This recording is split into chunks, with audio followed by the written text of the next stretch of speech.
Dear friends, families, professors, classmates, and fellow Californians, my name is Aaron Hunro and I'm a fourth year UCR undergrad. I, like many Americans, have the privilege to go out on Tuesday, November 6, 2012 to make my voice heard by voting. I hope that you will also be exercising your American rights to do the same. You may feel as if you only have one vote and it doesn't matter, but imagine if 1,000 other people felt the same. That could be the difference between a past Proposition 30. This proposition will temporarily, for the next 7 years, raise taxes on both sales by 1/4% and income 1 to 3%, depending on how much the earners make. But the income tax increase will only be seen by California's highest earners, and it's a fairly small price tag. The ballot label of Prop 30 is as followed. Increases taxes on earners over $250,000 for 7 years and sales taxes by 1/4% for 4 years to fund schools. Guarantees public safety realignment funding. Fiscal impact: increased state tax revenues through 2018-2019, averaging about $6 billion annually over the next few years. Revenues available for funding state budget. In 2012-2013, planned spending reductions primarily to education programs would not occur. Most of you are asking, wait, so this is a tax increase proposition?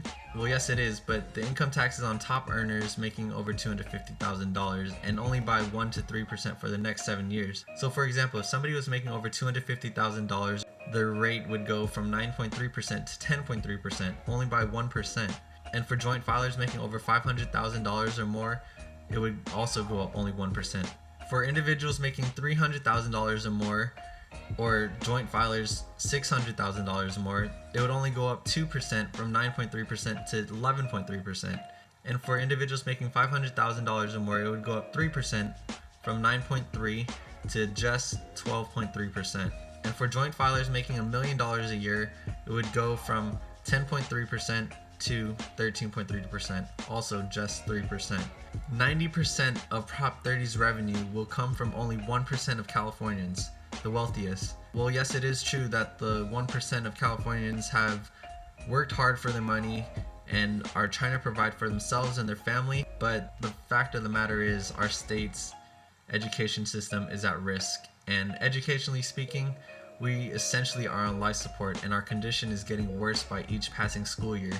Tuition has increased $10,000 in the past 12 years. Class sizes have jumped approximately by 50%, and classes in the UC, CSU, and community college systems have seen cuts left and right, putting professors and teachers out of jobs, delaying students' graduation time, and just making a mess out of everything. California's school system has faced budget cuts for the past few years and at over $16 billion, so don't cut anymore. All of this funding will go directly to K-12 school districts, community colleges, and our state colleges that were cut.